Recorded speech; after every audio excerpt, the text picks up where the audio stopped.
саламатсызбы оқырман қауым? Нұрсұлтан қаласы халықаралық бакалавриат бағытындағы Назарбаев зияткерлік мектебінің YouTube арнасына қош келдіңіз. Бұл арнада мектебіміз оқушыларының сынып бағдарламасынан тыс оқыған көркем туындылары туралы жазған аннотацияларын сіздерге таныстыратын боламыз. Алғашқы бейнотациямыз Бердібек Соқпақбаевтың «Менің атым Қожа» хикаятына арналады. 1957 жылы жазылған повесть әлі күнге дейін жас оқырманның сүйікті туындыларының тізімінен түспеген. Шығармада кішкентай Қожаның мектеп жасындағы бастан кешкен әртүрлі қызықты оқиғалары туралы баяндалады. Ол қанша сотқарлық жасаса да, жақсы адам болуға талпынысы бар. Өзінің жасаған бұзықтықтарының бәрі әкесіз өскендігінен деп ойлайды. Қожа өзінің мінезін, тәртібін өзгертуге тырысады. Әңгімеде Қожаның балалық махаббаты да үлкен рөл ойнайды. Ол сыныбындағы үлгілі, тәртіпті, әрі сабақты үздік оқитын Жанар деген қызды жақсы көреді. Тіпті кей кездері Жанарға арнап өлеңде шығарады.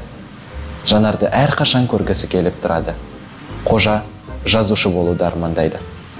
Бұл шығарманың құндылығы автордың жасөспірім өмірін шынайы көрсете алуы және кішкентай болса да орталық кейіпкер Қожаның табандылығы өз оқырманын баурап кететінінде.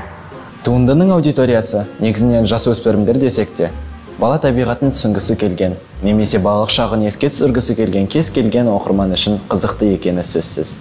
Қызықи болмыз, ана тіліміздің асыл нәрінің сарқылмас бірегей көзі төл туындыларымыз. Алдымен өзімізді танып, содан соң ғана айналаға зер салайық достар.